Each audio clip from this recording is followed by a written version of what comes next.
From HBO's Insecure and executive producer Issa Rae comes a new satirical true crime podcast, We Stay Looking. After investigating the disappearance of a missing Black woman in Looking for LaToya, Terry J. Vaughn is back as Citizen Sleuth Rose Cranberry. Through comedy, We Stay Looking sheds light on the serious issues of systemic racism within the media and the criminal justice system. Produced by Radio and Tenderfoot TV with HBO, We Stay Looking is available December 8th on all podcast platforms. You can binge the entire season early, December 1st, on HBO Max.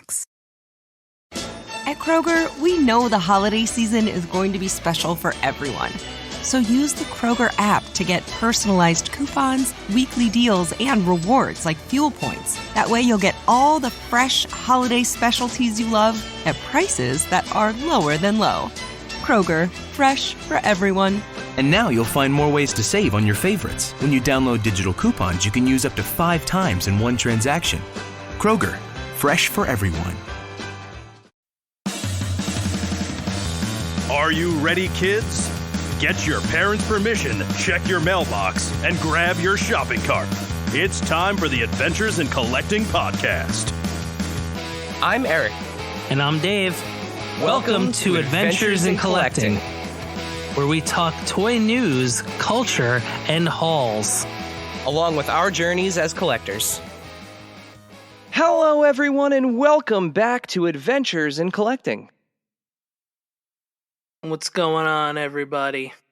Whoa, look at you with the high energy subhead, audio subhead there. Look at you.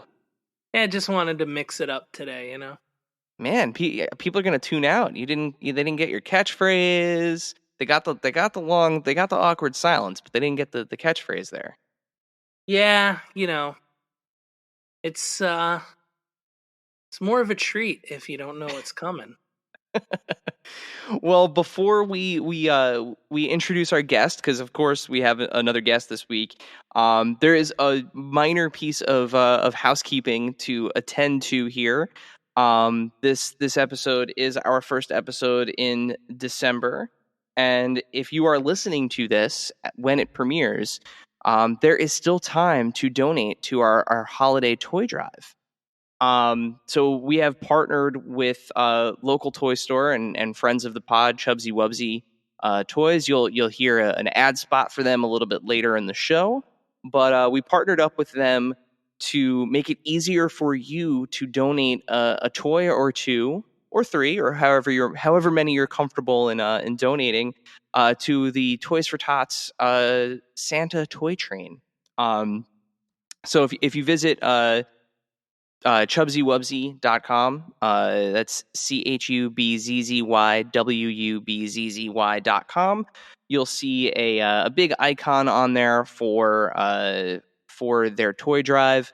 It's really simple. All you have to do is pick out a toy from the website, and when you get to the checkout screen, there's a little comment box. Just go ahead and in that box and put toy drive or Toys for Tots, just something to signify that you're looking to donate it. And select in-store pickup when you check out, and we'll make sure that toy gets donated to the Toys for Tots train. We are going to help Super Chubsy actually hand deliver those toys when the train rolls into the station in Pompton Lakes on December 11th. So this is the last week. Yeah. If you're listening to this live or at some point the week that it comes out, this is literally your last chance. So, yep, and he's got a really great sale and clearance section too that has some new stuff in it. So some stuff from the Snake Eyes Origins movie. He's got everything on there from Barbies to Hasbro to Super 7 stuff to Mattel stuff, wrestling figures. It's all on there. Yeah, but whatever you're gonna do, it's for the kids. So it's for the kids. Yeah, it's for the kids. It's like Wu-Tang. So. Yeah, it's for the children. So again, that's chubzywubzy.com, and let's help make the holidays special for some kids that could use a little extra joy under the tree this year. And with that, let's introduce our guest, Dave, because of course we have a guest for this episode. We're gonna keep the guest train a rolling. Yes, we absolutely are. So famous for their ever-expanding 3 3/4 retro reaction line, Super 7 has quickly grown from a purveyor of niche art house style collectibles to a powerhouse that handles licenses like the Ninja Turtles, G.I. Joe, New Japan Pro Wrestling, and even some metal icons like King Diamond and Ghost's Papa Emeritus. Joining us today on the pod is a man who has a hand in bringing many of those products to life, Kyle Wlodyga. Welcome to Adventures in Collecting. Thank you very much. That was a heck of an intro. Though I will say, you've fallen into one of the classic blunders of mispronouncing my last name. Oh man, It's a very good effort, though. That's that you followed the phonetics that are on my website to a T, and that probably just means that I'm doing them wrong. So. All right, so as two brothers who also have a name that is most oftenly mispronounced, please correct us. How do we do it? So the L is silent. So it is Wlodyga. Wlodyga. Yeah, it's very Polish, and I usually let people try and fall on their face like you did. So thanks for being a good sport. The correct answer is Wlodyga. You'll get another chance next time. So Wlodyga. All right. Well, we're both half Polish, so there you go. Yeah. So it's we get it. Just consonants mashed up against each other. Yeah. You basically to put your last name into any field on the computer, you just smack your head against the keyboard, and it usually works out. Well, welcome to Adventures in Collecting, Kyle, and we're happy to have you here with us tonight. Thank you, guys. Yeah, I'm pretty jazzed about being here too. It's I've been listening to the podcast for about half a year now, thanks to some friends in the industry who were lucky enough to be on your podcast, recommending I talk to you guys and listening, and it's some good insights here. You guys have a lot of good questions and good guests, and I find it extremely valuable. Well, thank you. So Kyle, before we really get started with the whole interview here, we ask all of our guests, what are you currently collecting? Oh man, too much. So what's the line from Office Space? I guess I sort of like it all, right? Yeah. So right now I'm on a big Godzilla kick, just getting back to my roots, because Godzilla is kind of the reason I'm an artist. I collect Marvel Legends and Mythic Legions, and some Witcher stuff, and some Hot Toys, Power Rangers, Star Wars, 3 3/4 stuff, records, comic books, posters, prints.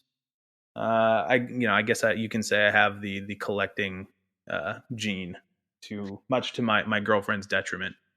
So. Yeah, we feel that. We're I'm sure Dave is sitting there in his room doing the same thing I'm doing, just checking all the boxes. Like, yep, records. Yep, we do that too. I'm literally just looking around the office that I'm in, and like, what do I collect? Let me just look in and see what I have on the walls here, because it's so much I forget sometimes. Sometimes it's easier to answer what you don't collect. That's right. Stamps and coins, and antique clowns or something. I don't know. Our mother actually used to collect clown, like the hobo style clown art. Oh, really? Yeah, we grew up with that stuff all around the house. Oh man, I was making that joke as a reference to Joe Dirt, but I didn't mean to attack your poor mother. I'm so sorry. No offense. I don't know if Dave, does Mom listen to this? I don't know if Mom knows what a podcast is. Probably not. My guess is going to be no.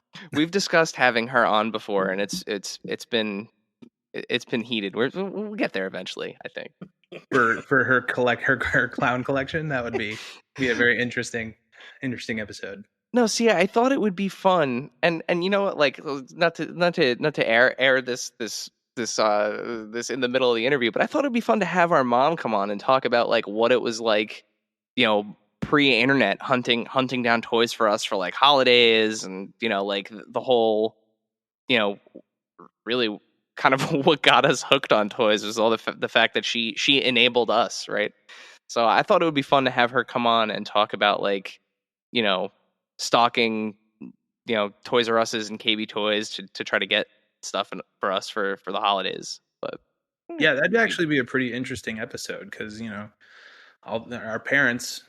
Shout out to parents from 90s and 80s having to hit up Toys R Us's and actually go to places to find things. We were rewatching Jingle All the Way.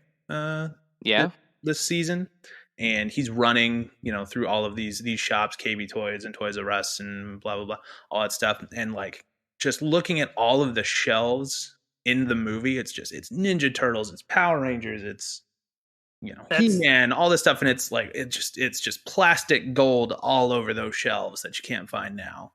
That's the nostalgia hit in the movie, not the movie itself, but just like stores. Yeah. Remember stores with a carded ray fillet on it? Like, oh man, look at that. I think that movie is celebrating an anniversary this year. I want to say it's already like 25 years old or something like that. Oh, I don't like that. It's bananas because Funko put out the Turbo Man this year. Right. I think for whatever the anniversary is. I think there's Pops coming too. Yeah, doesn't that Turbo Man get reissued like every 5 to 10 years? I feel like there's been like 3 or 4 people that have done it, like Tiger and then Funko, and I want to say Mezco did one at one point, but I'm probably. Wow, it is 25. Is it? I was right. It's 25. I hate that I got that right. That's it. Hang up, everybody. We're done tonight. That's right. Everybody go home. It was like 25 years, like a week ago. Yeah, and now we feel old. Yeah. Great. Oh. So remember stores and remember Turbo Man. Right. Remember Sinbad, guys? So stoked to be here. Oh man. All right. So before we get into what's going on at Super 7 with you and your history with toys, you recently went on a journey to a galaxy far, far away, man. With quite the crew. How was Galaxy's Edge? Man, that was quite the trip because I had never done it before ever. The last time I was in Disneyland was in 2018. Just because in 2019 I moved up to the Bay to start working at Super 7, so I didn't actually get a chance to do Galaxy's Edge before all of this closed down. So I'm kind of glad that I waited, just so that there were more rides and more things to do, and it was a little bit more buttoned up compared to what I heard from my friends who went, day one. But we did every ride. We built the lightsabers, and I shed many a nerd tear trying to hide them behind my masks because I wound up going with a group called that they call themselves the Enablers. Some of you may be familiar with. Toying Around, 796 Studios, Prime to the First, and High School Creations, as well as my coworker Yoko McCann. And we did the whole thing. We went at park open at whatever that is, like 7:30 a.m. to park close right around 12 or 11, and man, it was awesome. My wallet and I are not on speaking terms anymore, but 100% worth it for sure. Yeah, I have not been to the Anaheim one. I do have something to cross off my Anaheim list before that, which is Haunted Mansion Holiday. But I was at Orlando Galaxy's Edge, and it was amazing. Yeah. And the lightsaber thing, like, I don't want to get too deep into it, because if you've not done it yet, going in cold is probably one of the best things ever.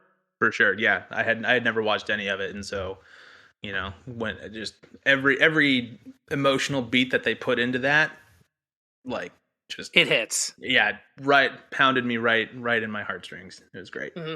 Yeah, like I couldn't believe that I was doing it. That's a good way to describe it. You're building it. You hold it up, you turn it on, and like magic happens. It's heavy and like Which color did you do? I went green. Okay. So, I went with the purple.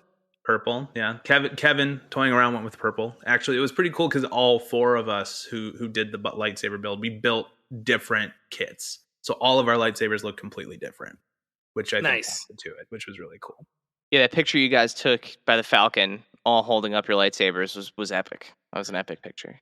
Yeah, we were fortunate enough to actually our mutual friend Jason Yang said, "Hey man, like I know that I saw that you went to the Falcon in the morning. Go back at night. It's like a completely different thing." And I was like, "Oh, we're gonna have lightsabers at night. Like it's gonna be awesome." So we did that. And do not regret. That's it's probably gonna be my Christmas card picture for like the next 15 years.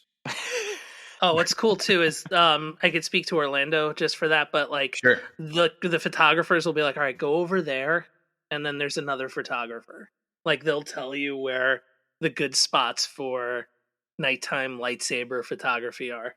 Yeah, and they had the guy who was doing it, because we paid the whatever $20 it was to just go for the full session.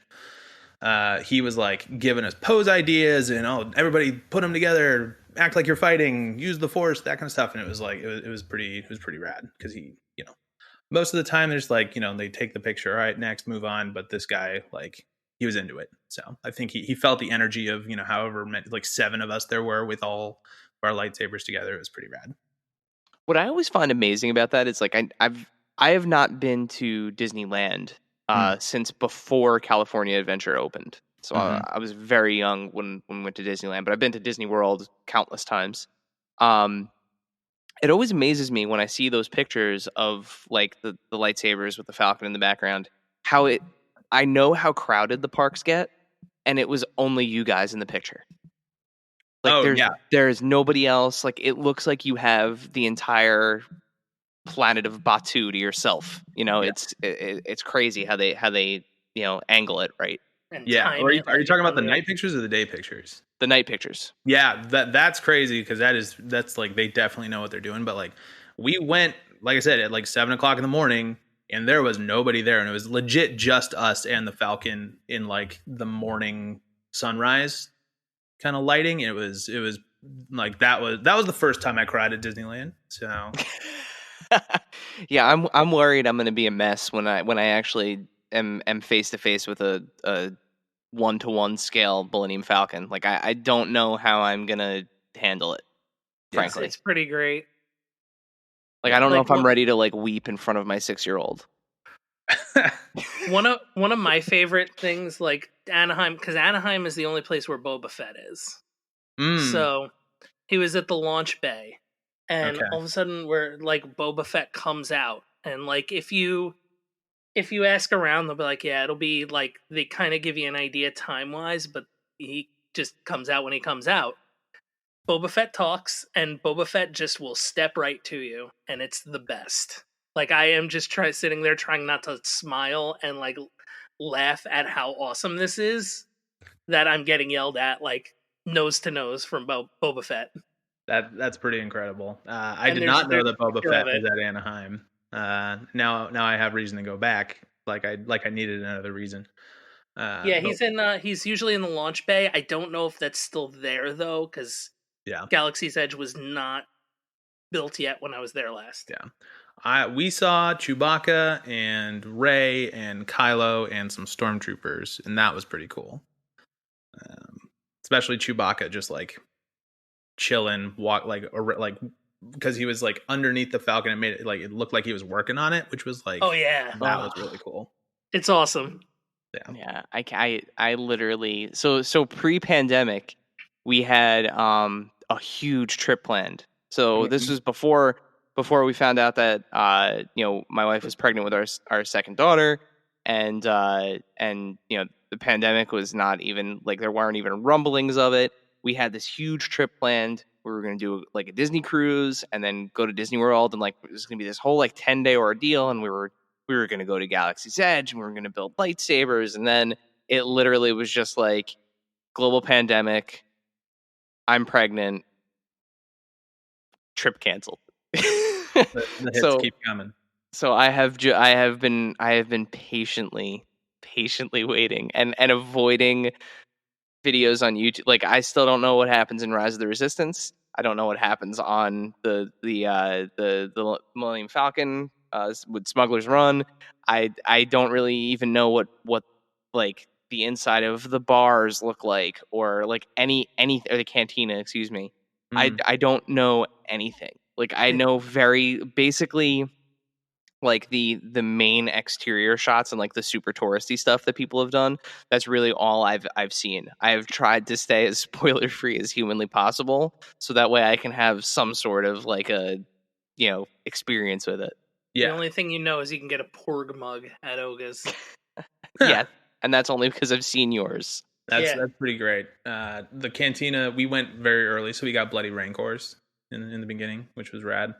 I think the only like I also went in with no context of what's there, what to expect or whatever. The only thing that was sort of like not ruined for me, but just like, oh yeah, this is a real thing. Is my friend's mom is a waitress at Olga's Cantina, so it was like, oh hey Cheryl, hey, how you doing? Like immersion broken a little bit there, but otherwise it was really cool. Yeah, that's about it. Like anything else would be taking you into spoiler territory. Yeah. But we've talked about galactic history, but now we're going to find out about Kyle, your history. So how did you start designing toys for Super 7, and what are some of your favorite products you've had the chance to work on there so far?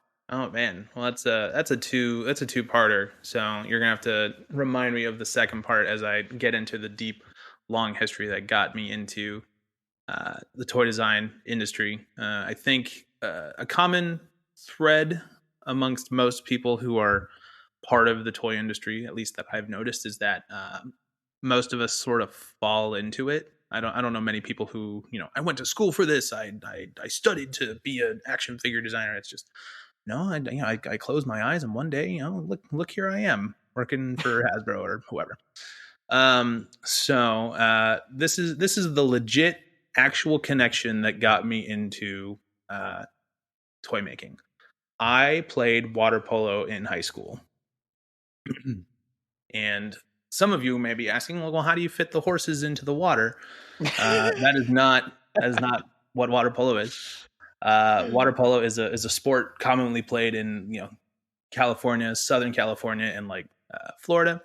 It's basically like volleyball plus wrestling, where you have to like tread water and throw a ball into a net.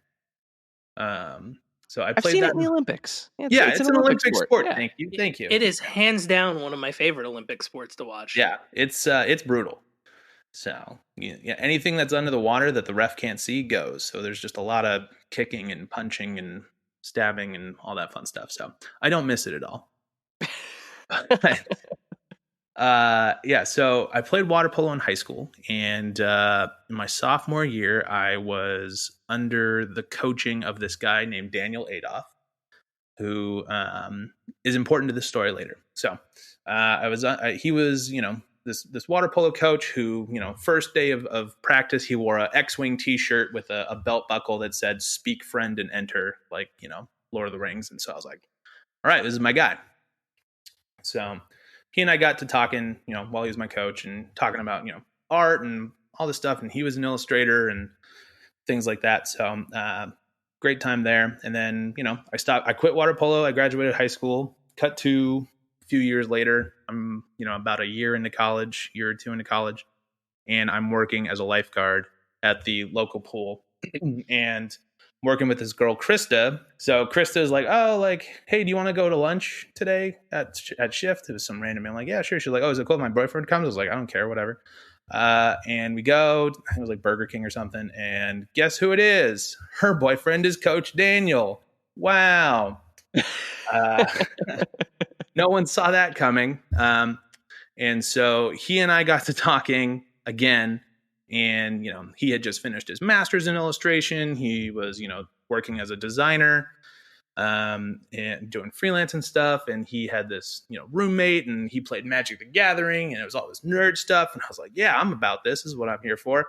And I think poor Krista was kind of bummed that he and I connected so hard, because it basically, like, she became the third wheel on the date. So that was fun. They are no longer together, of course. That ended very, very shortly after he and I started hanging out again. I think I took all of his attention. But one day I go over to his house to play Magic the Gathering with him and his roommate. And it's, a draft. I don't know if anybody does Magic the Gathering, but it was one of the draft tournaments where, everybody gets a bunch of packs and puts stuff together and, plays a tournament with decks. And the roommate was this guy named Ben Stoll. And Ben was a game designer for a place called Cryptozoic Entertainment. And they're pretty famous for doing World of Warcraft trading card games, Walking Dead trading cards, and DC as well, right? They have some DC deck building game. That's right. Yeah. So I was talking to him, and he was like, "Hey, we need an intern. Are you available?" I was like, "Hell yeah, I'm available." I don't really get these card game things, but it's a job in the entertainment industry. So here we go. That was I think winter of 2012 when I went into Cryptozoic and I interviewed for the internship and talked to the CCO, creative director guy named Corey at the time. I got to see what my first real taste of like what an actual studio looks like. And, there's games everywhere and there's art on the walls. And I was like, these are my people. I found my home. This is what I want to be doing. Yes, 1,000 times. Yes, I will take this job, even though it's not paid. And so I interned for them from like January of 2013 till roughly June of 2013. Got my college credit and stuff, and it was awesome. During that time, however, I sat next to this guy named George Nadeau, who was the art manager for Cryptozoic, where he, acquires art for trading card sets and, works with artists to do sketch cards and one-to-one pieces of art, that kind of stuff. So he and I got to talking, and, I kind of expressed interest in doing some work for him. And he was into it. So right around when my internship at Cryptozoic ended, about 2 or 3 days later, I got a call from George saying, "Hey, do you want to do some Adventure Time cards?" And I was like, "Hell yeah, I do." So right after that, kept going, did some Adventure Time trading card sketch cards, which for those who may not be familiar with sketch cards, they are blank cards in which the company will send out 60 to 100 to an individual artist, and they will draw, hand-drawn sketches of characters from that IP and then send it back and sign it. And it's kind of a rare chase card into the trading card set. And so I did that for him for a good long while. That connection kind of fostered just ultimately what would become like my toy career, in that for about 6 months there, I did the freelance thing with them. And when they had another opportunity for in-house work, contract work, doing like data entry, it wasn't art. I didn't care. I wanted to be in the studio. I wanted to be around these people. I wanted to be doing something. And so I took this job, literally just scanning in trading cards into their system with like a full-on like Xerox like ring scanner. It was crazy. I did that for 8 hours a day for a full month.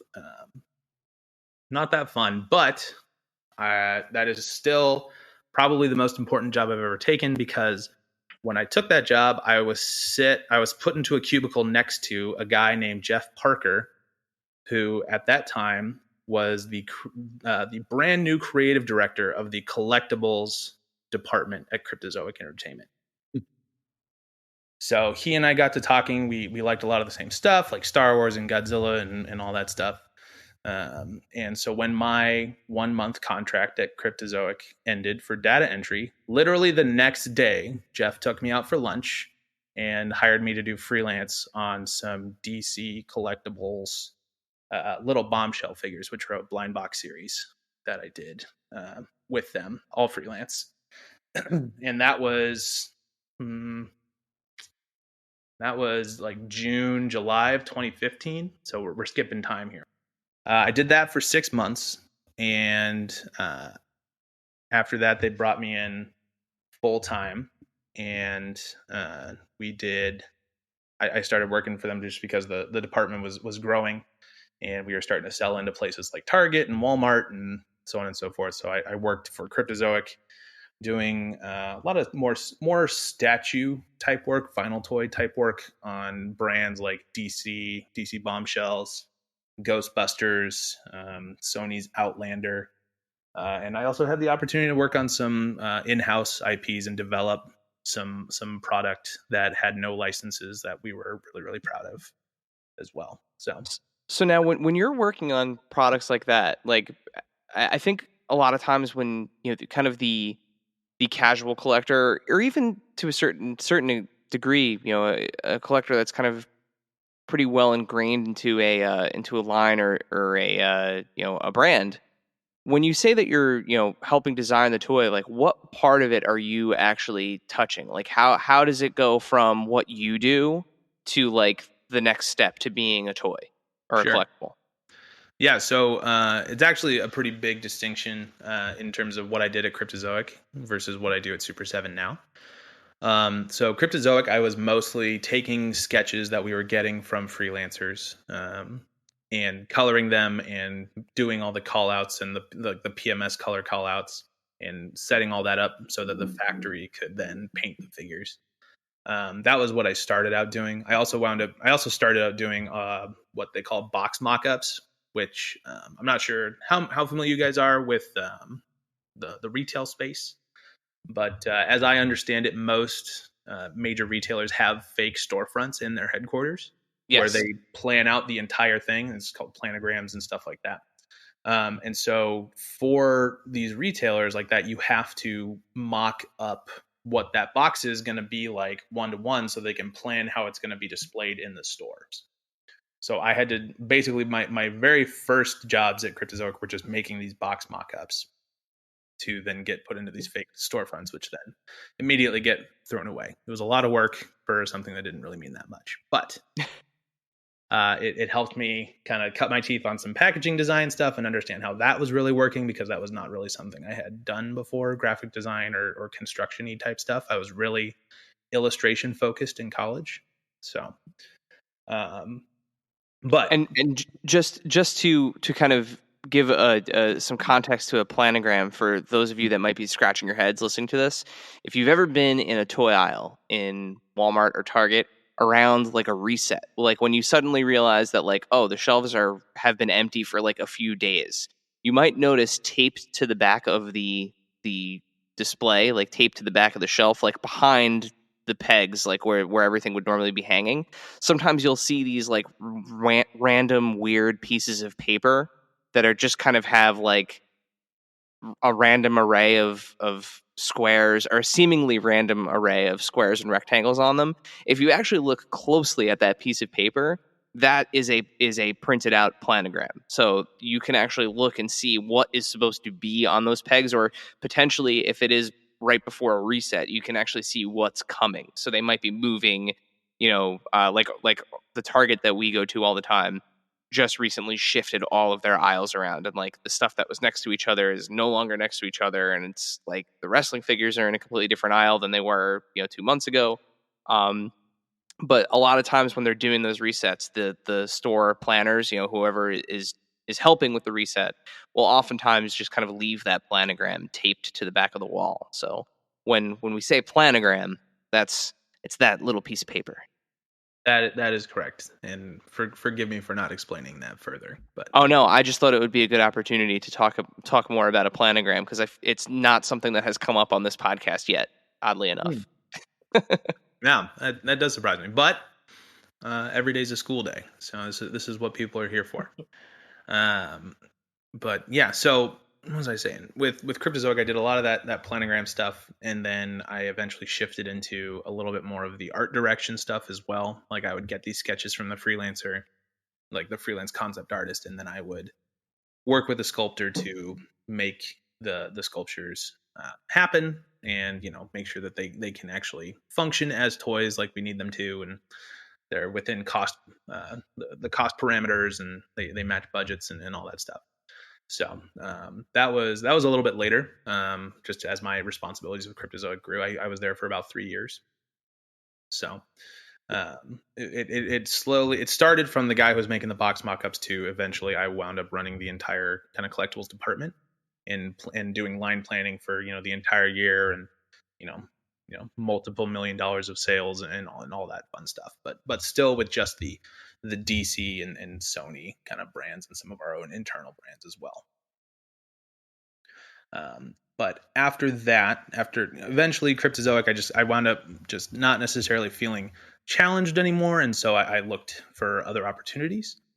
And I was referred to Super 7 by a friend, I think of the podcast guy named Daniel Pickett, who runs Action Figure Insider.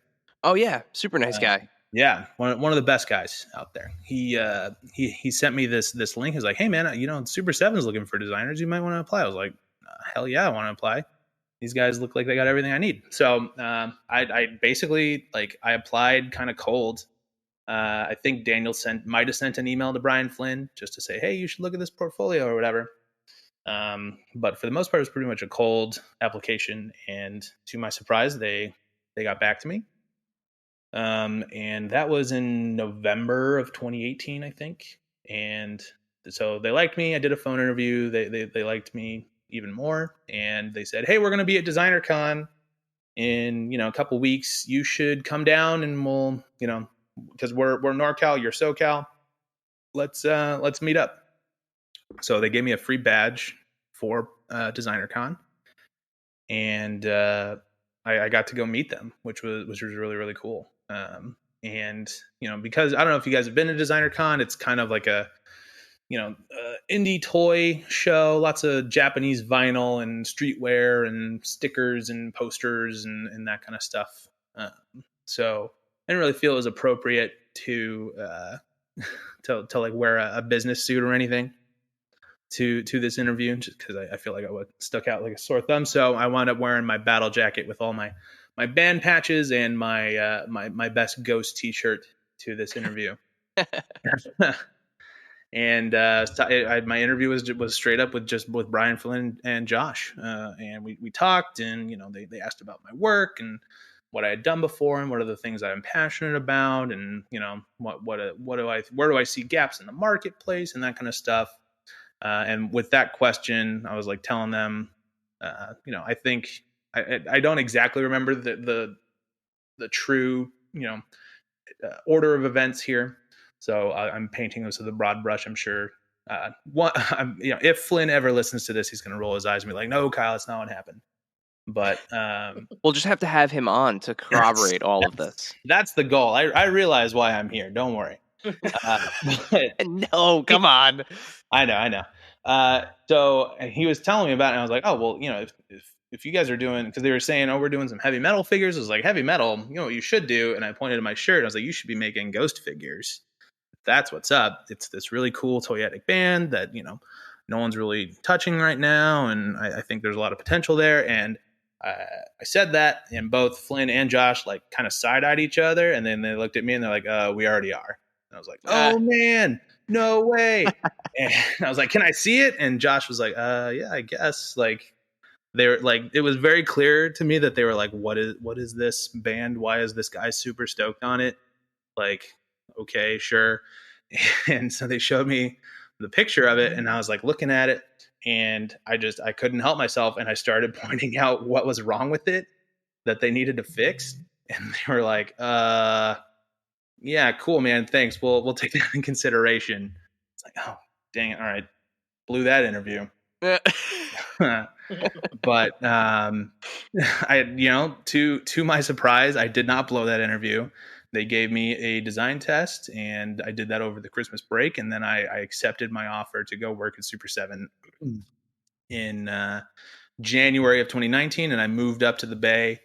My first day was someday in February, one of the early days of February of 2019. So I was able to work in the office for the better part of a year before this Panera Bread hit and ruined everybody's lives.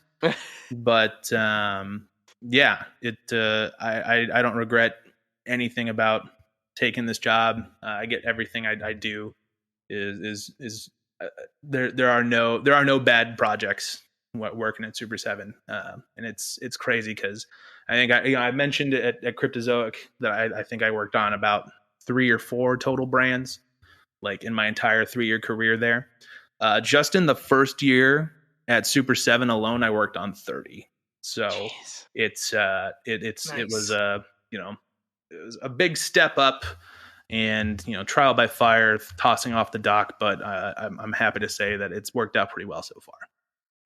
Well, speaking of that, I mean, most of the designers that we've had on, in the past on the show, kind of find them in a role where they're working on, maybe 1, 2, at most 3 intellectual properties at a time.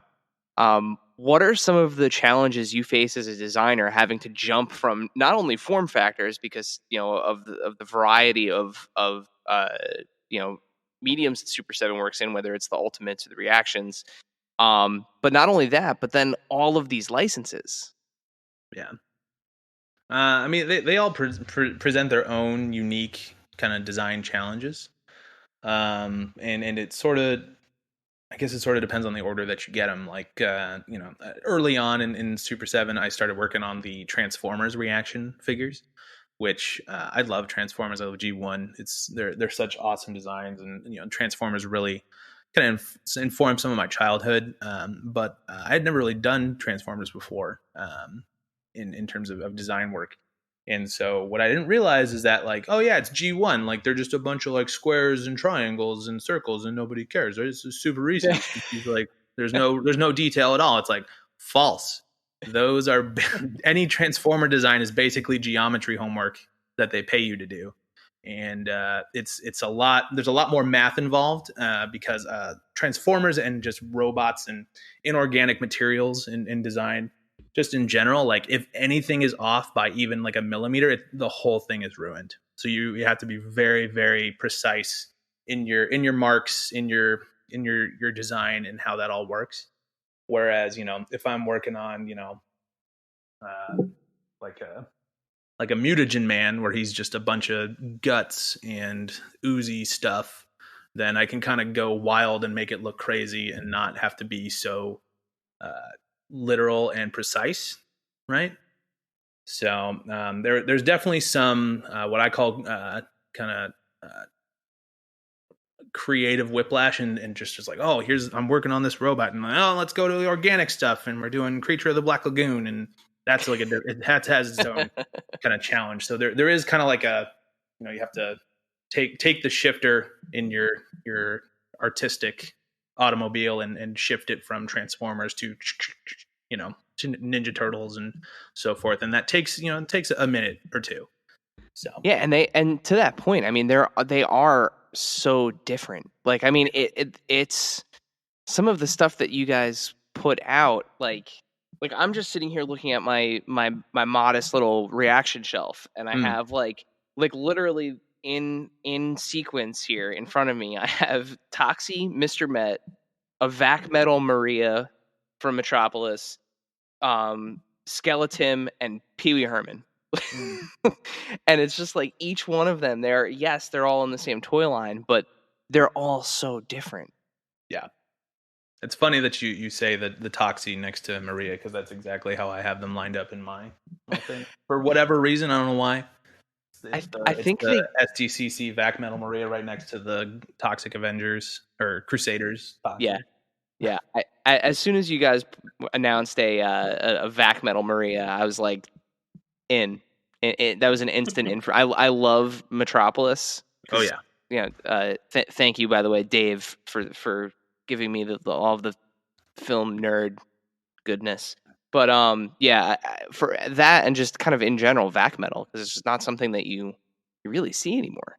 No, but that's because it's it's pretty difficult to make it something that lasts, right? Because I mean, everybody's got a collection of Vac Metal toys that are just chipped and scratched and just look beat to hell. So it doesn't really, to me, like, Vac Metal seems awesome in the very, very beginning, but then like 10 years later, you're like, oh, why did I buy this? I can't display this anymore. This is not worth it, because all it takes is one good drop, and then it's just ruined, right? Oh yeah, that was one where Yeah. my daughter was like, "Oh, who's that robot?" I was like, "Not one you can touch." Well, we have plenty of other Maria options for your daughter to play with. Right? Yes. There's the glow in the dark one. There's the original one. I think is just like a coppery, bronzy looking one, and then there's one from Designer Con that's like a rust color too. Right? I think Yeah. there's 5 total. Yep. Yeah, but she can't touch the vac metal one. Yes.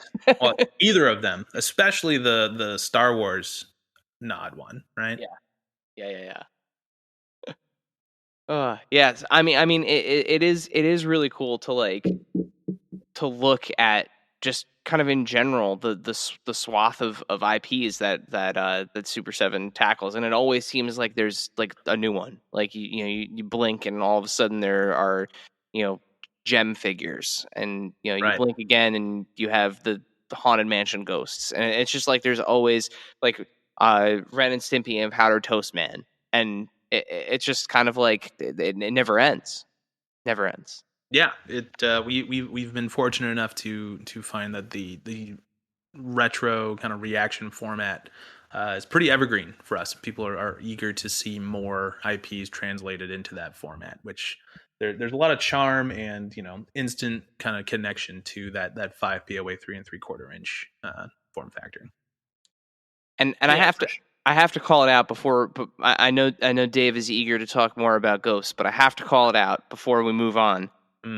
One of my favorite things of the year, like of all toys that I have picked up throughout the year, probably something I didn't work on, but go. Was it Milo? Did you work on Milo? Absolutely not. No. Oh, okay. I was gonna say just the fact that there is a 3D version of the Descendants Milo is for sure. Yeah, and then that was done by a very talented designer on our team named Nomi, who is a huge punk rock fan and loves the Descendants, and she was given the monumental task of taking essentially a napkin scribble and making it into a 3D figure. Well, she crushed it. She crushed it. Yeah. Nailed it. Yeah. She does a great job. So I will pass those compliments on to her for you. Thank you. And now, a word from our sponsors. Holidays are here, and so is fashionable fitness. Gift yourself a Samsung Galaxy Z Flip 3 5G, a phone that folds in half to literally stand on its own. Pair it with the Galaxy Watch 4 for ultimate wellness and wow factor. Check health stats, flex personal records. Over 90 activities can be tracked, like biking, swimming, golfing, and more. Invest in yourself with tech made to crush goals. Holidays open up with Galaxy. Shop it all at Samsung.com. 5G connection and availability may vary. Check with carrier. Products sold separately. Amazon is changing the way we think about TVs. Say hello to the Amazon Fire TV Omni series, a new 4K ultra-high-definition smart TV with Dolby Vision and hands-free Alexa. This is Amazon's first hands-free TV with all your favorite Fire TV and Alexa features now in one TV. You can stream all of your favorite content, shows, music, and more. The Amazon Fire TV Omni series is available in a variety of sizes and competitive prices in store at Best Buy or at Amazon.com. And now, back to the show. And now we will talk about a thing that we all have in common.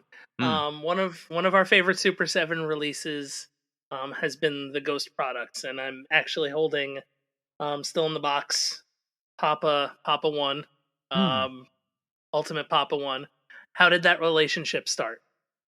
Well, as I mentioned in my origin story segment of this podcast here, that relationship was started kind of before I showed up. So I'm gonna illustrate it as best as I can. But eventually you'll have every other member of Super 7 on this team onto your podcast, and they can clarify and fill in any of the gaps. But one of our sales guys, he's our e-commerce manager or something like that. But he's employee number 3 at Super 7. For context, I think I was employee number like 20 something. But he used to do merch sales for Ghost and Slayer and all these other bands through a licensor named Global. And just so he had those connections, and we were able to kind of use not use those, but utilize that knowledge to help kind of create this relationship between us and Ghost's management. Absolutely brilliant. Because like you said before, talk about a band that is toyetic. I mean, my God. Mm-hmm. Oh, yeah.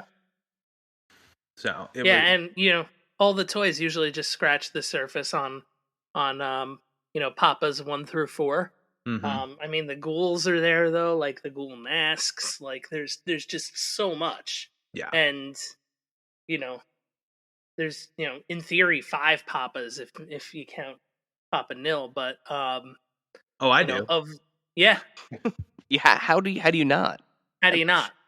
But he's what started it all. And if you want to get really crazy, there's technically 6 because there's Papa Nil when he's young in the 60s doing Kiss the Goat, and then old Papa with the saxophone and the solos and stuff. So I mean, then you could do the Cardinal as well.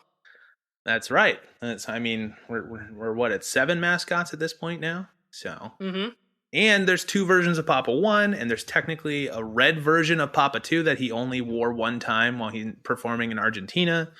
Papa 3 had a different mask before the mask everyone knows was finalized that he played 3 shows with that looks like even scarier. So it's just there's so much stuff with Ghost that we can do that I feel very fortunate that the Ghost product has done as well as it has, because I'm pretty sure it's really just me and a couple other people at the company who really are excited about it. But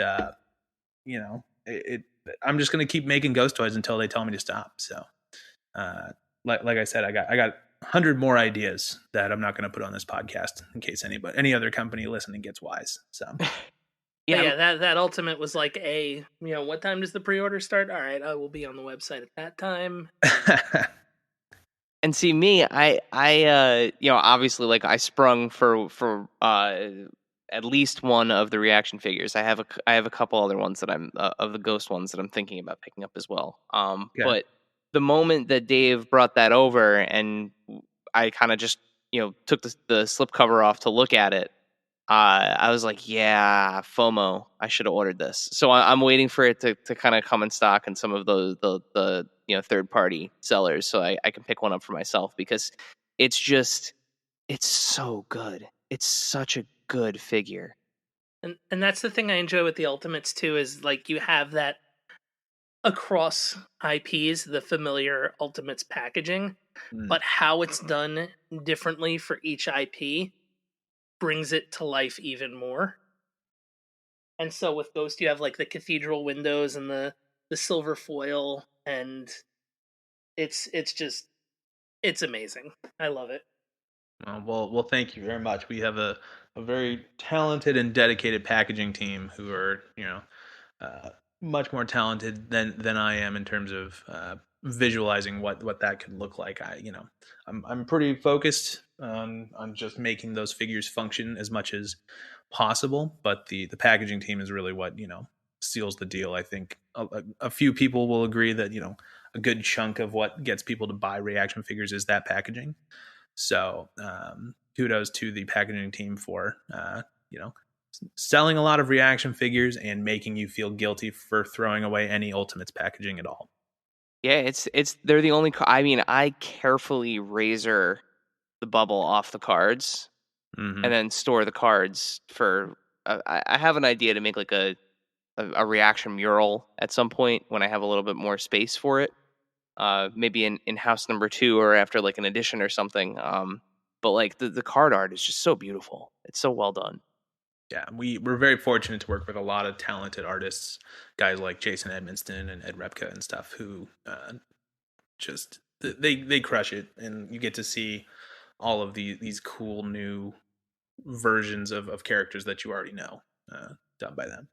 So all my Ultimates packaging so far has been toted. Just because I haven't been able to kind of bring myself to like not keep it.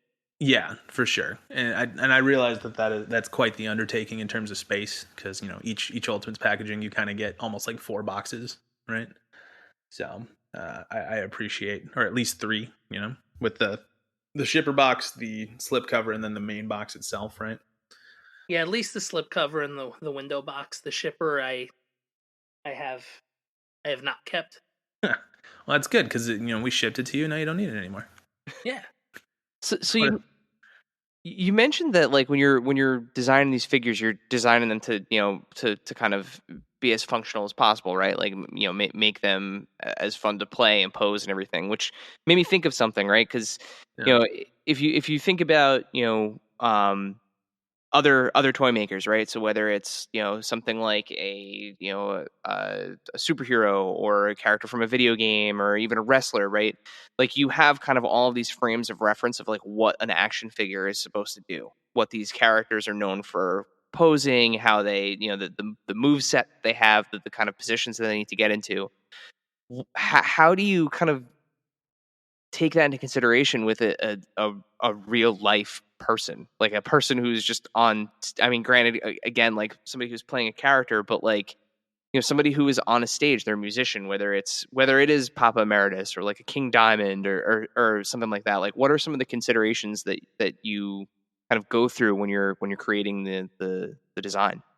Sure. Yeah, I mean, I kind of feel like guys like King Diamond or Ghost or your Papa Emeritus, like they kind of already are like these characters. I sort of like I realize that they're real dudes. Like our sales guy texts with King, with Papa all the time. But like to me, I still view them kind of as these iconic characters, and so I treat them pretty much the same as I would like a Lion-O or a Michelangelo or a Godzilla or whatever. Like just square one. What do King Diamond and Papa Emeritus have in common? They're both singers. If they can't put their microphones up to their mouths, it's not much of a figure, right? So there's basic stuff like that. But then I'm pretty familiar with Papa Emeritus, and I've seen them. I think I'm going on 9 times live, so I'm pretty familiar with how he moves, what he does when he's on stage, how he holds the microphone, that kind of stuff, how the robe should move and look. So I will send reference to sculptors and be like, make sure he can hit this pose. Like this is something he does a lot. Same with King Diamond. Like King Diamond is kind of famous for playing the air guitar with that crossbone microphone, and so I sent the sculptors that image. Is like, if he can't do this, then we're not going to ship it. So, it's sort of like I'm saying, it's very similar to these iconic characters that people revere who are fictional, but they're just real dudes. It's so interesting to think about it like that because again, like they are larger than life. They're just as iconic as any fictional character, if not even more iconic, right? Because they're a real person. But it's just so interesting to see how how you guys have kind of captured. I'm not laughing because you said that like the figure can't ship if King Diamond can't air guitar with his like his microphone, but like I've seen people take that picture with the figure, and he absolutely can, and it's incredible. No, it's as funny as it is for you to hear it, it's even funnier for me to have to type it out in a professional email with my Super 7 email. So, yeah, I can imagine. Yeah. So, and I think at least for me, when I work with the Ultimates and these highly articulated figures, being part of the kind of action figure community and following toy photography accounts and being on Discord servers and checking forums and that kind of stuff, and just looking to see kind of not what's hot, what's not, but just like what the community expects from the products, kind of helps inform like at least my own checklist of like, oh, can it do this? Can it do this? Will it be able to pose like this? How is it going to look in this kind of light or what have you? So from something like a King Diamond or a Papa Emeritus figure, which is something that's unique to Super 7, and you guys are kind of breaking ground there with that. This year Hasbro began sub-licensing famous toy lines like G.I. Joe, Transformers, and the Power Rangers, of course. Yeah. what was it like having the opportunity to kind of take a fresh new crack at something like the Power Rangers, a brand with such a rich and long toy history? Well, it was, to sound cheesy and put it shortly, kind of an honor, just because there is such a huge precedence and reverence for this IP. That, I really, I grew up on that. Like, I was born in 1990, and so I started watching that show right around that time. And by watching it, I mean that my parents didn't let me watch it, so I would have to go to my friends' houses and like sneak it in, like it was the forbidden fruit or whatever. I always thought of Power Rangers as cooler than it actually was, because it was this thing that I wasn't allowed to enjoy as a kid because my parents thought it was too violent.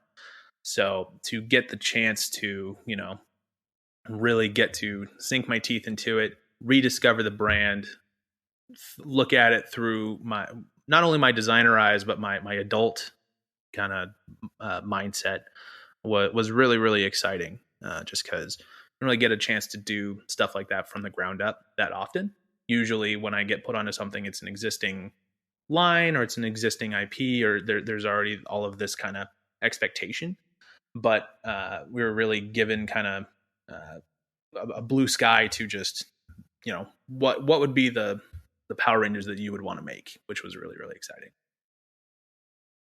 Yeah, and it was neat to see some of the things like some of the accessories, right? That were included with the Ultimates, some nods to like pretty deep cuts in the original Mighty Morphin Power Rangers, episodes, like the one figure comes with the doll, right? Like there's Mr. Tickle Sneezer, yes. yes, yeah. There's a lot in there that, like, even like, we're only 2 years apart. You and I was born in '88. Okay. And same thing. Like, I remember growing up watching the Power Rangers. Like, that was like I needed to get home in time from school so that way I could, be in front of the TV and watch it. Whether it was at a friend's house or at my house. But like, it was bringing back such memories, seeing those, the kind of execution of those figures when they were announced, and like having to go back and be like, oh, that looks so familiar, and I just can't place it, and then Googling it and be like, oh man, they thought to include this. That's crazy. That comes from countless hours of rewatching the entire series on my own time, to try and find those accessories that are, the like camp, like, oh man, like it's I usually get a 50-50 coin toss of what reaction it is. Like, oh man, like what is that? Why is that in there? Why are they wasting plastic on this? Or, oh my god, they put Mr. Tickle Sneezer in there. This is the greatest thing that's ever happened to me. So it's mostly worth it for the most part. I find it to be a little bit more on the side of like, I can't believe they did that, rather than why are they doing this? So. Yeah, but that's what makes it ultimate, right? Yeah, like, that's true. That's the point. Mm-hmm. There is a clear separation, not just in scale, between the other offerings that are out there for Power Rangers, but like there's a clear differentiator. Like, this is an ultimate product that is, geared for collectors, and it is meant for people who kind of live and breathe for the deep cut, the thing that really does kind of separate or differentiate the collectible from the toy. Yeah, for sure. And there is kind of the ultimate stamp on there with the 7-inch scale, the multiple hands, the different heads, the deep cut accessories. Like, people may have seen. I've gotten questions like, well, what's the white looking gun that comes with them, or why did the Green Ranger get a vac metal shield and a regular shield? And those are nods directly to the vintage toys from Bandai. And because I also work on the Turtles, and we wanted to incorporate those toyetic heads for the Turtles. A lot of people like them, and so we were trying to think of what's that toyetic connection we can make with the Rangers, and the accessories fit perfectly for that, because I mean the helmets on those original Bandai toys were pretty much perfect already. So I don't think it would be kind of worth it to just, oh, here's a toy head and it looks the exact same as the other one. It had its own challenges, and trying to find what's that ultimate stamp while still feeling fresh and new. I'm just glad you didn't do 7-inch figures with head flipping action. Huh. We thought about it, actually. So. Oof. They'd all be very broad-shouldered, very, very broad-shouldered figures. Right. Yeah.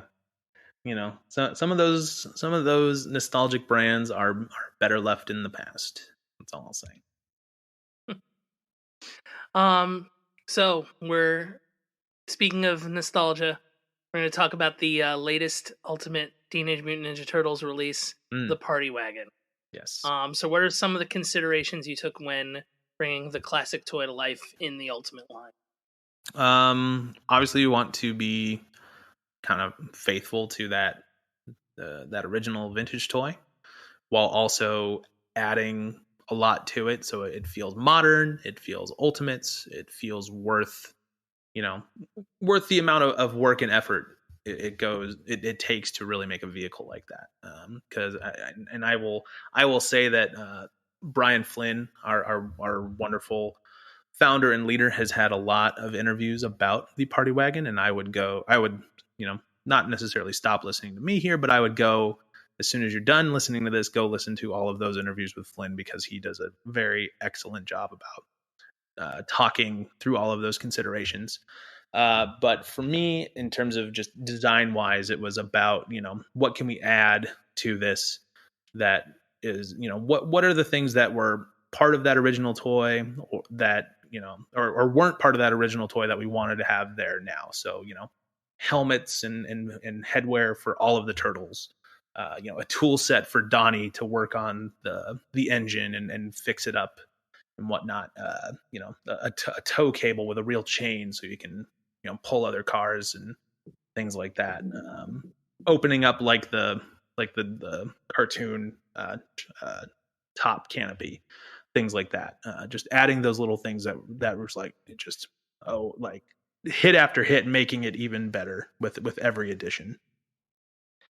It's such an interesting line, because it really does, like, when you get one in hand, it's different than seeing a picture of it, like a piece of that Ultimates line.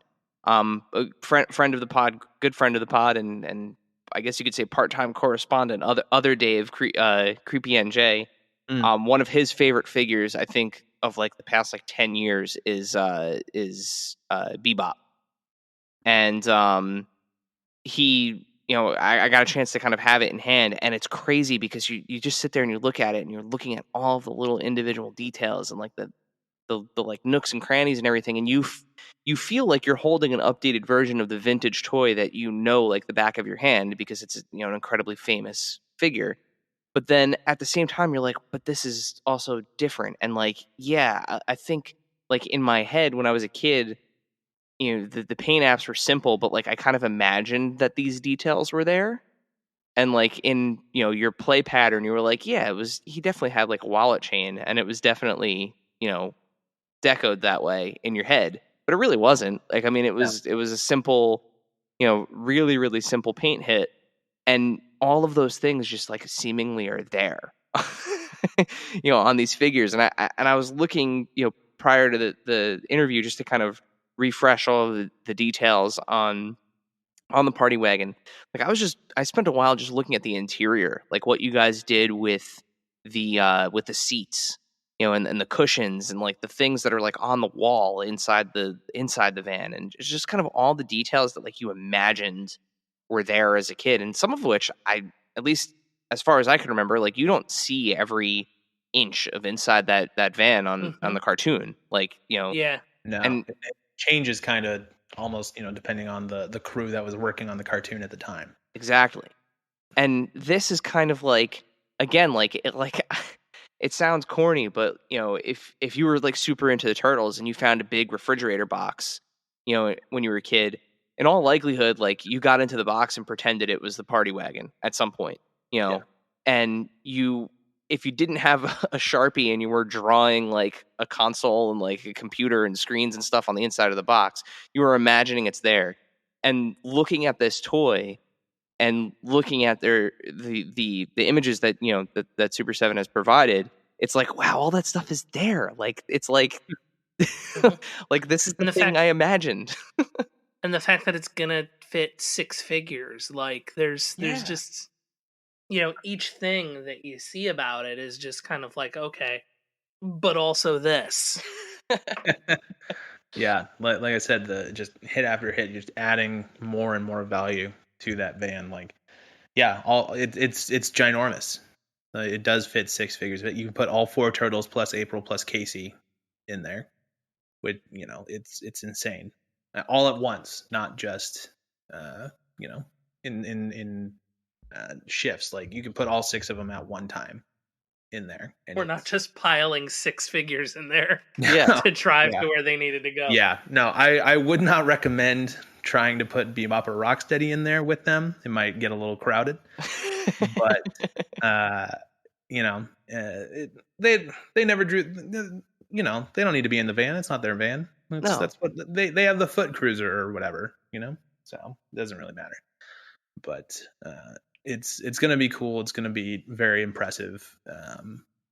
It's been a lot of work, but 100% worth it, and it's very exciting to see just all of these positive responses to it.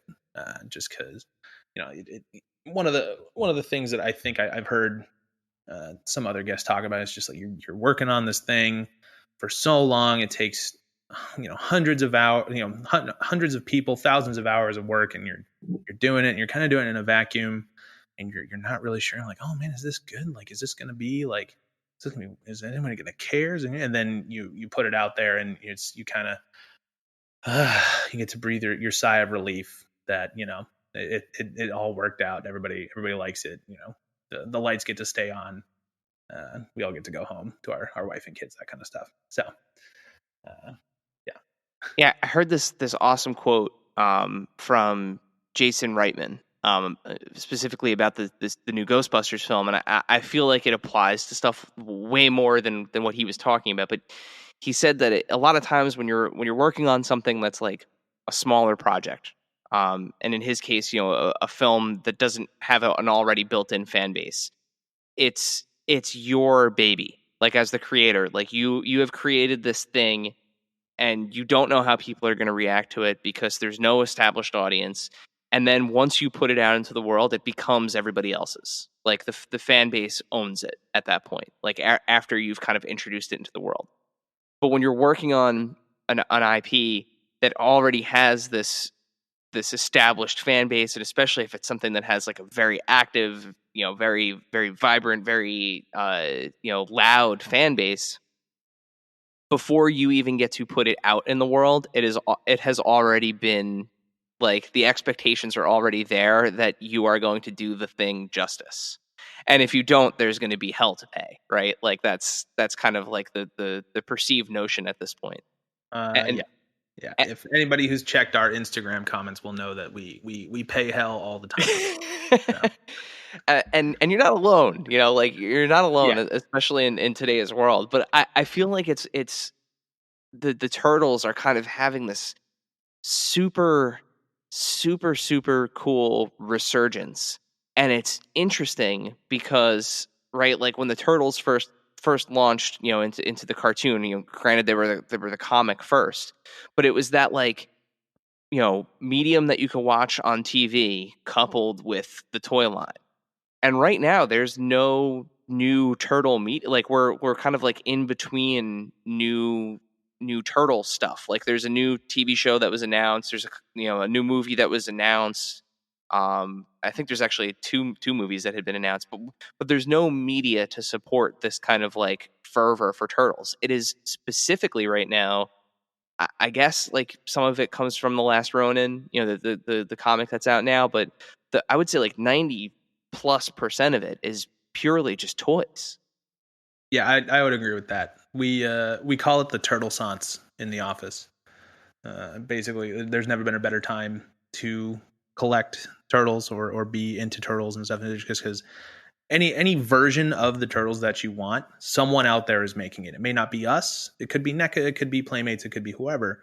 But there's a version out there of the turtles for every collector in every space, and that has never happened before. Yeah. Mm-hmm. Yeah.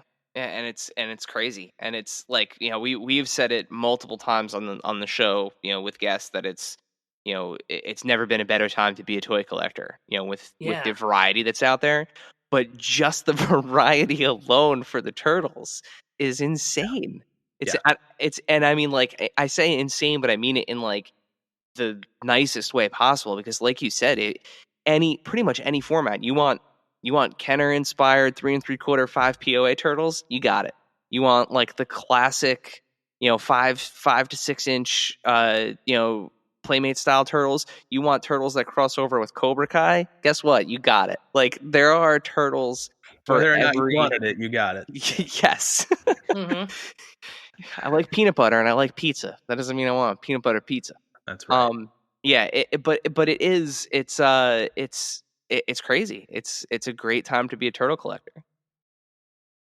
Well, you know, you were saying that too, like, even with just the breadth of stuff, you know, Super 7 does. Think about the Ultimates. Like, there's Thundercats, there's Silverhawks. Dude, we didn't even talk about Silverhawks. Jeez. There's The Simpsons, and like the first wave is like Poochie and Bo and Homer in Space and the Itchy and Scratchy robots. Like, you know, there's all this different stuff, like, and it's all just like, you know, I've never kind of wanted a Poochie doll more in my life. So you're Just saying all the different IPs. It's, and with The Simpsons, it's just like it could go forever because there's just so much. I could not believe when the Simpsons wave, like when the teas came out with like the piece of plutonium, you know, in Rod We Trust. In Rod We Trust. I'm thinking like, oh, okay, like, you know, Bart, Homer, Marge, you know, maybe Flanders. The Itchy and Scratchy robots and Poochie and Homer in Space, and the one like regular looking character was Mo. I was like, this is the most Super 7 thing that has ever Super 7'd, and it's perfect. Like, because it's clearly like. That said, I was hoping for an animate Carbon Rod with the tees. Well, you never know. We're going to be making Simpson stuff for a long time, so there's plenty of opportunities to go back and revisit some stuff that we may have missed. So, well, we're excited for it all. Yeah, I remember when that Rod tease, I'm like, they're going to make an inanimate Carbon Rod. I can't wait.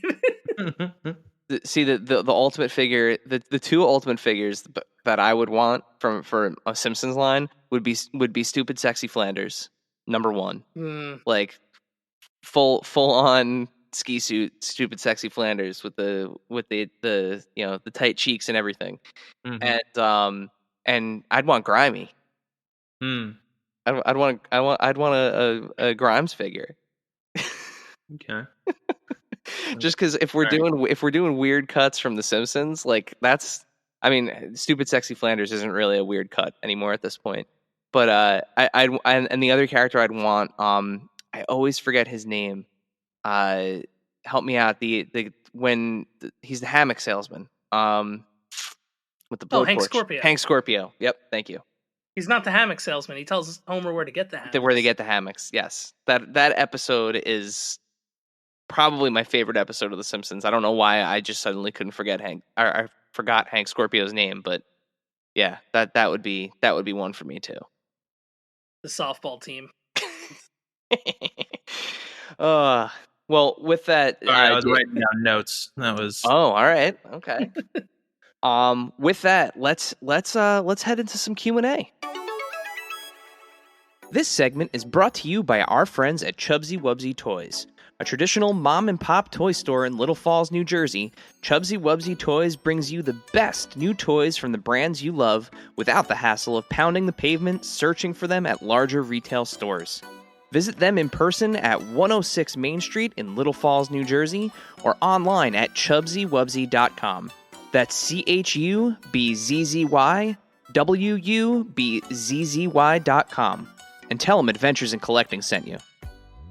So we mentioned him before, but actually, Dave, why don't you take the first question here? Okay. The super talented Jason Yang of At Work More or Less asks, what obscure IP do you think would be the perfect one for Super 7 to tackle? At the risk of giving away the farm here, I think the next golden goose for us would be Metalocalypse, personally. I would absolutely kill everyone in this room to get to do Metalocalypse figures, reaction, ultimates, all of it. I think that's such a we've proven ourselves with heavy metal brands to be successful. I think that is such a toyetic IP that is just brimming with good toys to make that's the one for me. I think that would be so good, and it's so obscure, and we would sell dozens of them, but I would be very fulfilled. So can I tell you which one I think would make an awesome while we're on the topic? I think so. Let's do it. Archer. Similar vein. There have not been good. There have been a couple of attempts at Archer figures, but I think Archer Ultimates would be, and frankly, reaction figures would be out of this world. Would be absolutely out of this world. I think I agree with you there. That's not one I had thought of before. That's a good one. Dave, do you want to toss one in? Do you have one?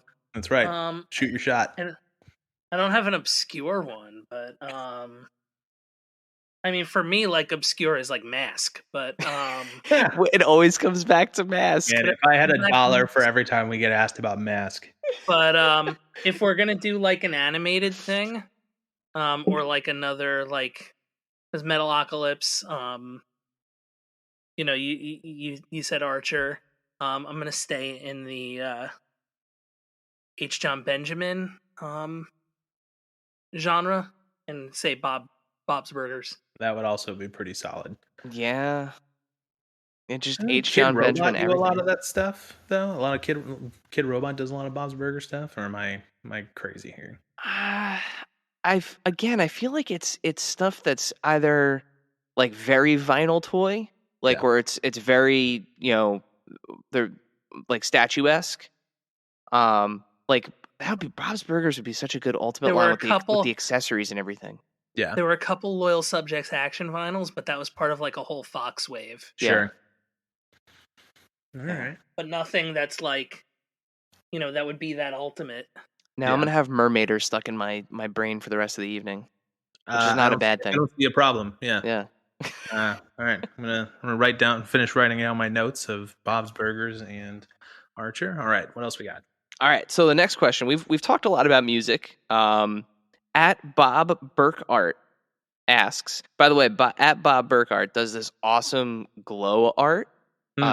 Glow Mania is his his glow brand. He always shows up to like local like toy shows and fairs and flea markets and stuff with his glow art, and he does this awesome like horror and just kind of like metal art. It's awesome. That's cool. I'll have to check it out. But he says you seem to have an awesome taste in music, which we've already confirmed. What are some of your favorite bands and artists? Well, that's very kind of him to say that I have a good taste in music. That kind of segues into I'll answer the band question, but that reminds me of a story. Remember the designer Nomi I had mentioned before? Yes. Early on in the pandemic, we had done like a fun kind of activity of in the office, or just we all slacked it to each other. We all sent in 3 songs for like what we called a Quarantunes playlist. It was everyone's quarantine kind of Spotify playlist or whatever. And I had put on a couple of Ghost songs and Rush's Working Man, right? Just because all I was doing. And Nomi was telling me the story that she had that playlist playing at her house, and her dad happened to be visiting and also working from her house during that time. And, he was like listening to the music. He was like, oh man, you got, so your coworkers picked all this? He's like, yeah, it's pretty cool. And then Ghost comes on, and immediately he's like, what is this crap? Turn this off. And I was like, so he liked literally every single person's choices except for mine, which, to each their own. I always think of that as super funny, that I managed to be the only person that he was not stoked on the choices. So that is a very severe reaction to a very good band. It's, it's not everyone's cup of tea. The way I describe Ghost is basically, there's two ways to think about it. It's, heavy metal ABBA or the satanic second coming of Blue Oyster Cult. Either of those are not really, I would listen to either of those, No. I'm going to forever refer to them now as heavy metal ABBA. That's definitely. You're never going to not be able to hear it now. So you're welcome. Yeah. I don't hate it.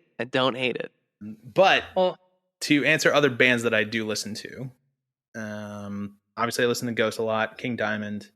Lately I've been listening to a lot of Opeth and this other prog band out of Canada called Crownlands. They're very, very good. It's basically, they have the full sound of Rush, but it's only two dudes. It's kind of insane. Let's see. I listen to a lot of Candlemass, and I've been listening to what am I listening to? Just a lot of just metal stuff. Typo Negative I've been listening to a lot. Dio. Yeah. I kind of like it all for the most part. And it's kind of hard to narrow it down. That's just what I've been listening to lately. Well, there you go, Bob. Nice question, Bob. Yeah, good question. So if you could work in any medium outside of toys, what would it be and why?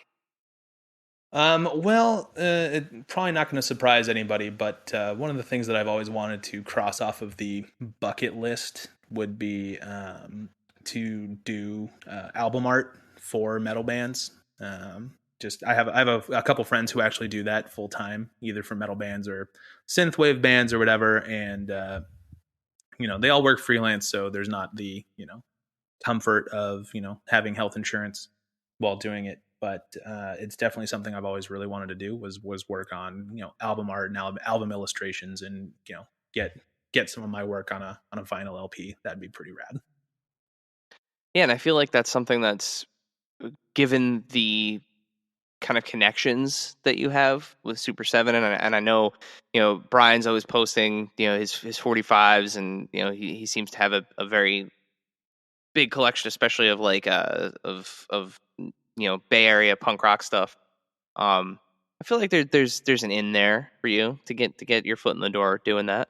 I mean, I make no assumptions or whatever, but yeah, it would be really cool. So I think it's just a matter of applying myself and really focusing on getting to do that in some way. It's just we make a lot of toys, Eric. We gotta I don't have much time to do anything else other than work on this party wagon for you. So I can fulfill my dreams of working on vinyl LPs, or you can have the next party wagon. So I have a feeling that the choice is pretty clear. Yeah, don't let me deprive everybody of their party wagon by suggesting that you work on your dreams, Kyle. That's right. And as much as I hate to open the can of worms here, but we are in December. This is we are recording this episode in December of 2021, and it's the end of the year. So a bunch of people wanted to know what are some of your favorite pickups of 2021, and I know this is always kind of ends up being a topic for an entire episode. So sure. We'll take the pressure fully off of you. Let's just do quick. Each one of us picks just two things that we particularly enjoyed in no particular order from 2021. All right, I'd like to go last because now I got to sort through my Toy Migos top 10 thing that I filled out and figure out which ones I want to eliminate just to two. All right, I'll go. And again, these are by no means, I don't know if these are going to be in my top 10, but they are top of mind, and there are two things that I really enjoyed this year that I picked up. One, I already mentioned on this episode. It falls into the category of things I didn't know I needed. which is my Milo reaction figure, Descendants Milo. Descendants is one of my favorite bands of all time, so super stoked to have any sort of figure version of that. And I'll say something else that I really enjoyed that I picked up this year was the NECA McCready figure from The Thing, because also file that under a thing I didn't know I needed was NECA McCready. I filed that under FOMO for sure, because I had that in hand and I was like, do I really need this? No, I don't. And I put it down, and then like the next day I was like, I needed that. You can, the new one, the one that comes with the flamethrower, is pretty easily available. Right. We'll see. I don't know. I'll be presented with this choice again, and I have a feeling it's gonna take 3 times of me passing on it to finally pick one up. So we'll see. I will say, as far as a 7-inch human dude figure goes, like just a guy, it's one of my favorite of all time. I love that movie. Like, The Thing is probably my second favorite, or second favorite John Carpenter film. But it's just there are little things about that figure that are just right. Like the way that they textured the coat to make it feel like leather and look like leather, the way that it moves, the facial expressions, like it's a very, very good figure. That's a very untapped market of figures. Regular human dude. Mm-hmm. We can always use regular human dudes. Us toy photographers. I always need people for the backgrounds of photos, as well as the foregrounds. Since Kyle requested to go last, Dave, do you have 2 that you want to just lay in real quick? Well, we talked about one that will definitely be on the list. It is Papa Emeritus 1, the ultimate. This figure rules. Oh, thank you very much. That's very kind. It just does. All right, I'll go with this one, not to give too much of this stuff away, but before the end of the year. But I'm gonna go with Mattel WWE Ultimate Edition Sergeant Slaughter, the Comic-Con exclusive one. It's just it harkens back to the old mail away Hasbro kind of LJN style figure, but still is like this unreal Sergeant Slaughter figure. Plus the packaging talk about packaging. Yeah, and then it goes back to the LJN packaging, so it's really cool. Yeah. Like there's just a lot there to it. And it's one of those figures where it's not just the figure, it's kind of the experience of the figure, kind of sort of like the Papa Emeritus. All right, Kyle, we've stalled as long as we can for you. Yeah, and I still don't have a decision. No, I'm good. We're gonna go Super 7 King Diamond and Super 7 Papa Emeritus. No, I'm not. You shill. Not that guy. I'm not high on my own supply that much. No, actually, the 2 that I was looking at, just because I'm looking around the room here, the ones that they actually didn't wind up on my Toy Migos thing, but I'm very glad that I had them, and they the first one falls into the category of things I didn't know I needed. That would be the Mythic Legions. I think his name is Balius. It's the brown horse. Just such a versatile figure. It literally fits basically with everything. And it's I don't know. A lot of what I collect beyond Star Wars or Witcher or Godzilla or whatever, I pick up a lot of stuff that I feel like I can learn something from, or it's an interesting example of how to execute articulation or sculpting or engineering or however you want to phrase it, whatever I need to really say to convince myself that I need this big stupid thing.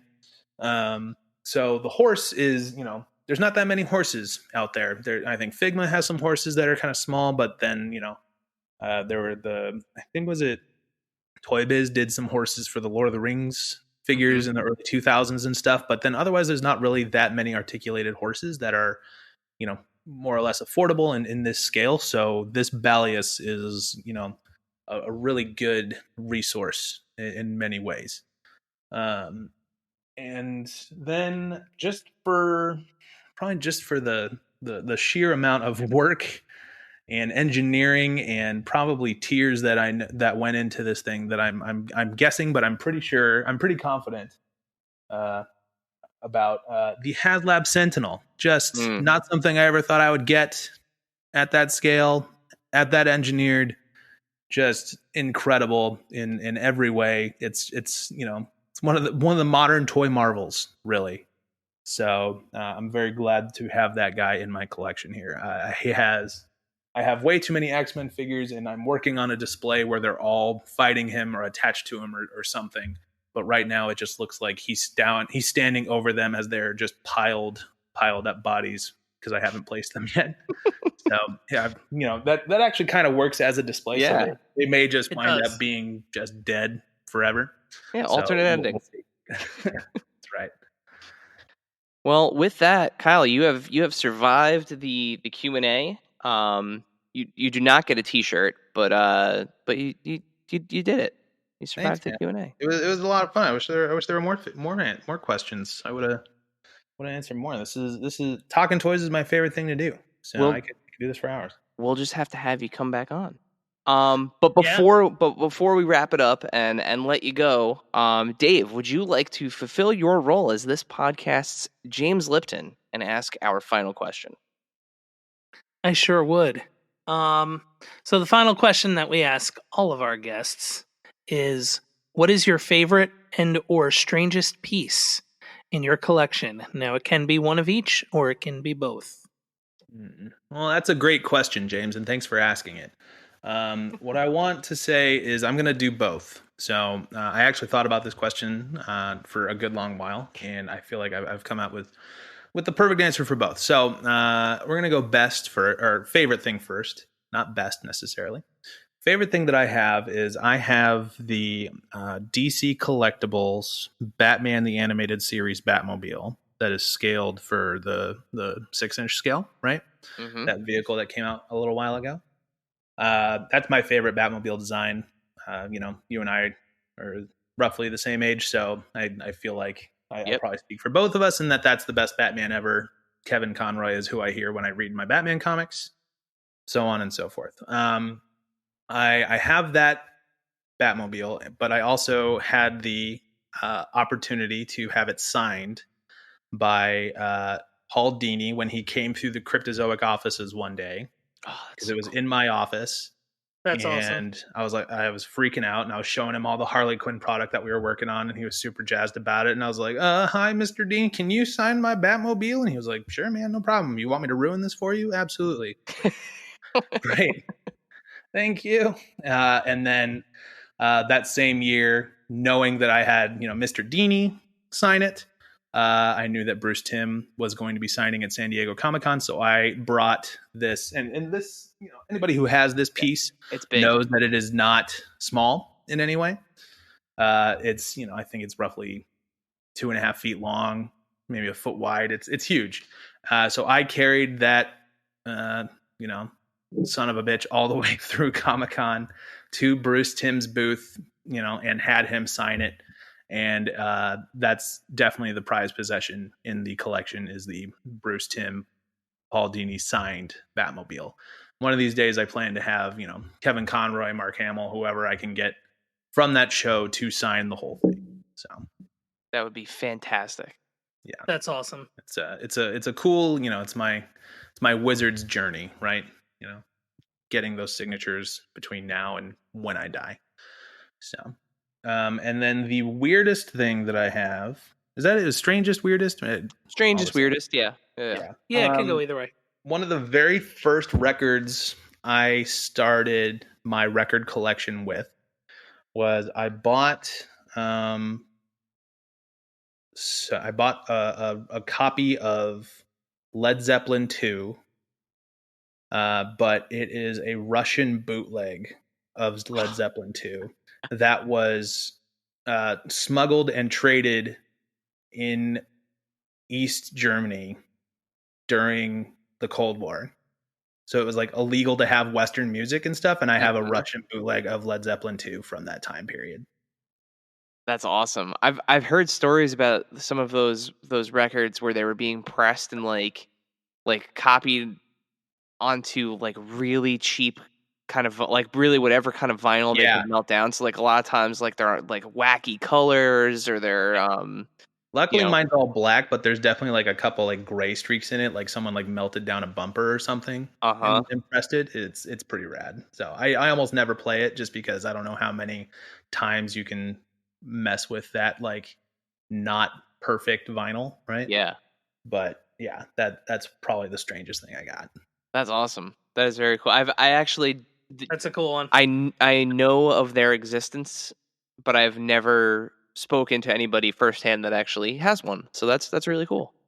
Yeah, it feels special for sure in like a this is very, very old garbage kind of way. I like that. This is very old garbage. Yeah. Somebody's Soviet era garbage is another person's treasure. That's right. All right, Kyle. Well, before we call it quits for the evening, let us know where can we find you on the internet? Where can we learn more about what you're up to and what Super 7 is up to? Sure. For everything Super 7, go to super7.com. That's where you'll find links to available products and open pre-orders and stuff. And we post a lot on Instagram, talking about all of our stuff and videos and stuff like that. You can find me doing some product walkthroughs on the YouTube channel for Super 7 as well. And then just my own personal sites. I'm Wlodyga Dude on Instagram, which is my last name plus dude. I'm sure there'll be links on in this website here where this is posted to do all that. My personal website is wlodyga.com, where you can see some of my design work and illustrations and sketchbook stuff and whatnot. That's kind of me. So I don't have anything special coming up anytime soon. Just stay tuned to Super 7 for more products, and go check out the Party Wagon, see what we're talking about, see what all the fuss is about, and maybe you can tell us how you really feel in the comments section of our Instagram. We have links to to pre-order the Party Wagon over at super7.com, Entertainment Earth, all of the places where you prefer to order. We have that in our Instagram, in our link in bio. So hit that if you're looking for a quick way to get over to the Party Wagon. But yeah, Kyle, thank you so much for joining us on Adventures in Collecting. This has been an awesome conversation. Can't wait to see what you and the folks over at Super 7 have in store for us next. Yeah, guys, thank you again for the opportunity. It's been really fun to talk to you guys. It's cool to see behind the curtain a little bit, because I definitely, like a lot of the other guests, I'll follow the links that you send out to spend money that I shouldn't be and all that. So now I get to tell you to your face, stop making me spend money. But it's been a lot of fun, and I can't wait to do it again. Thank you, dear listener, for hanging out with us today. Subscribe, rate, and review us wherever you listen, and then tell your friends to do it. Thanks also to Joe Azzari, the golden voice behind our intro. Our music is Game Boy Horror by the Zombie Dandies. Find more about them both in our show notes. Follow us on social media at AIC_podcast on Instagram and Twitter. Stop by and say hi, show us your toy hauls, and share your toy stories. Maybe we'll talk about it in a future episode. Don't try this at home. Void where prohibited and some assembly required. Each sold separately, not a flying toy. Consult a physician if your toy run exceeds more than 4 hours. This has been a non-productive media presentation. Executive producer, Frank Hablawi. This program and many others like it on the Non-Productive Network is distributed under a Creative Commons Attribution Non-Commercial No Derivatives license. Please share it, but ask before trying to change it or sell it. For more information, visit non-productive.com.